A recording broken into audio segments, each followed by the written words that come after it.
Tiyaga-tiyaga lang talaga. Kaso walang pumapatol sa invitation ko na magsipag-ani sila dito kapag mainit ang panahon.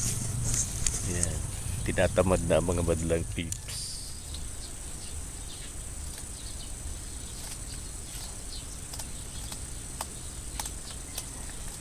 Medyo na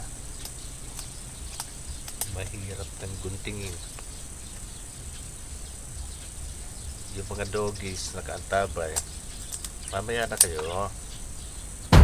This is Inus Fly. 15 taon na po sa YouTube.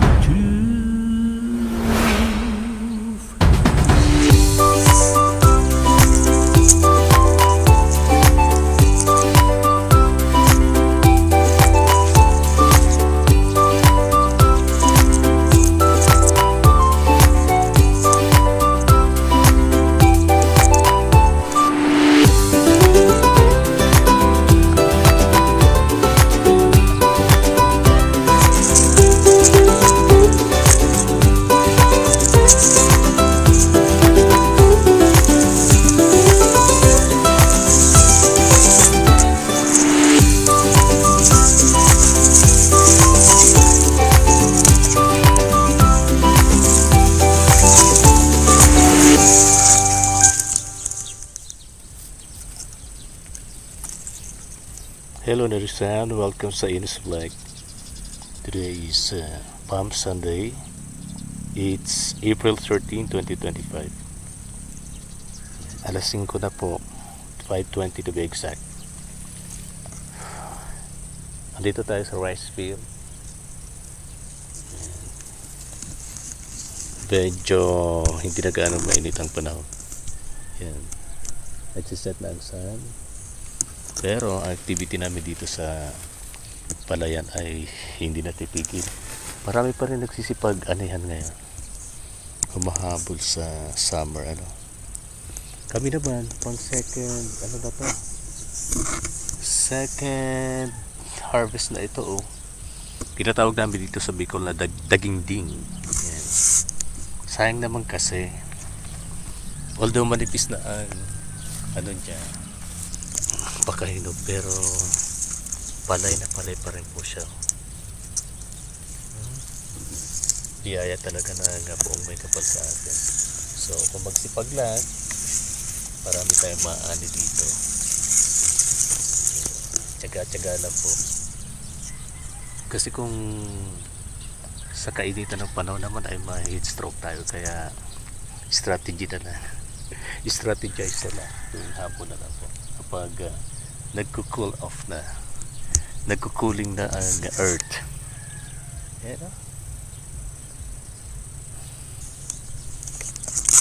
Siyempre rice ang staple food natin dito sa Pinas, kaya hindi mapipigilan na mag-ani tayo. Ang gamit ko pala ay hindi yung kare talagang tunay. Ito lang po ang modified na panglinis na ng pilatin, panglinis ng damo. Kaya ang paggapas ay madali na lang kasi long hand na siya, long handed sickle. Yeah. Gapas lang.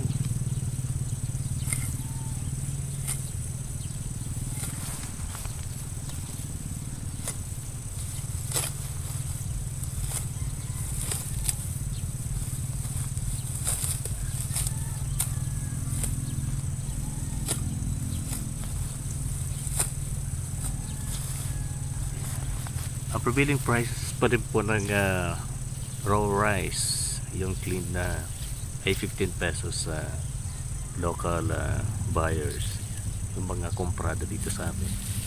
Pero pag tuyo na, sun dried, ay nasa 18 to 20 pesos. So hindi na masama, tiyaga-tiyaga lang talaga. Kaso walang pumapatol sa invitation ko na magsipag-ani sila dito kapag mainit ang panahon. Yan, tinatamad na ang mga madlang peeps.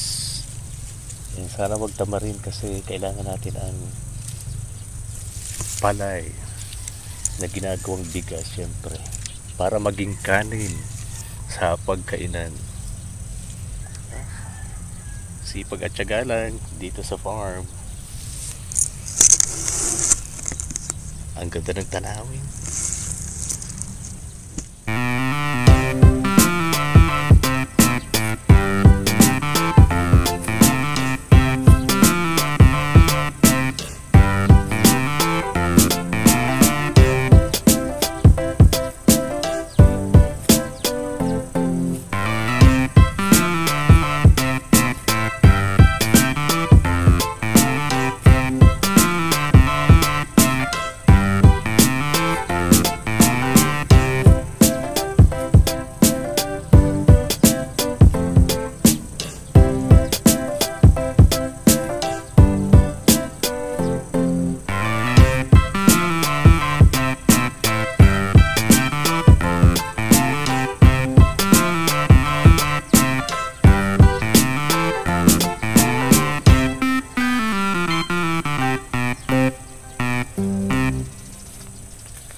I'm home.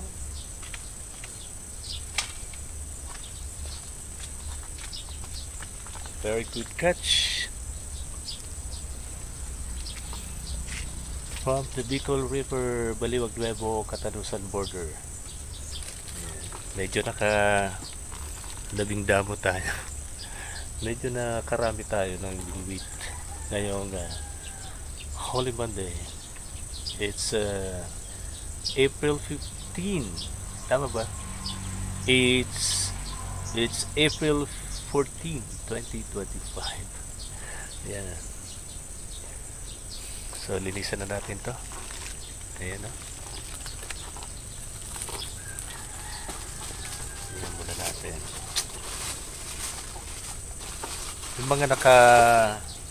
May mga nakuha kasi akong mga hipon. Yun ang ginawa nating pain, kaya medyo nakarami. Pero, alam nyo ba, yung nakuha kong medyo half a kilo na po to, ay bulati lang po. Ayun, yan o, half a kilo na po yan. It's around 10 na, almost 1 hour na akong nagpahinga kanina.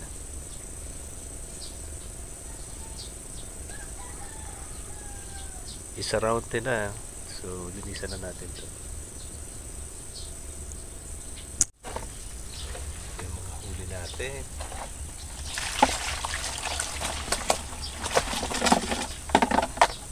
Uy, may mga shell pa. May hipon pa pala. Wow.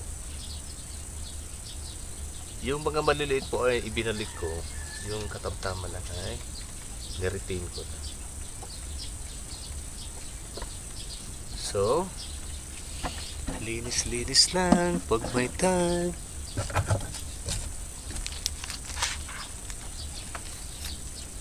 Pag ano ko ng bituka, paring knife, saka scissor.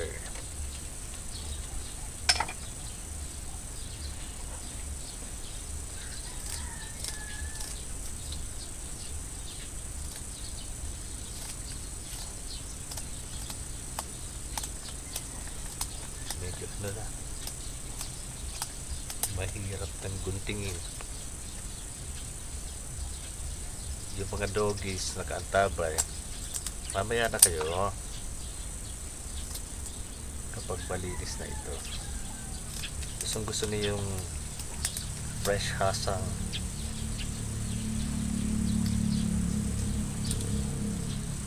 Ganyan. Kailangan linisin kasi para hindi ma-contaminate ng bituka. Tulog na sila lahat.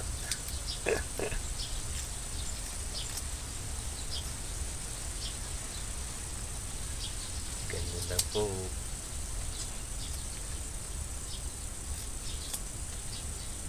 Mula 5:30 ho ako nagsimula mamingwit hanggang mga 8:30. So ano, almost 3 hours.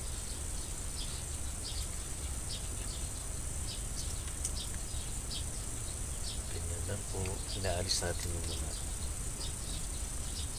parte. Pwedeng prituhin, pwedeng i-dry, gawing tuyo, pwedeng sabawan kasi sariwa pa po. So, po. Ang dami pala namin hipon ngayon, shrimp season na. Meron pa akong nakuha dito pala. Meron pa tayo dito. Papakita natin yung mga pinulot ko. Ginawa kong pain at marami ang nangagat na tilapia.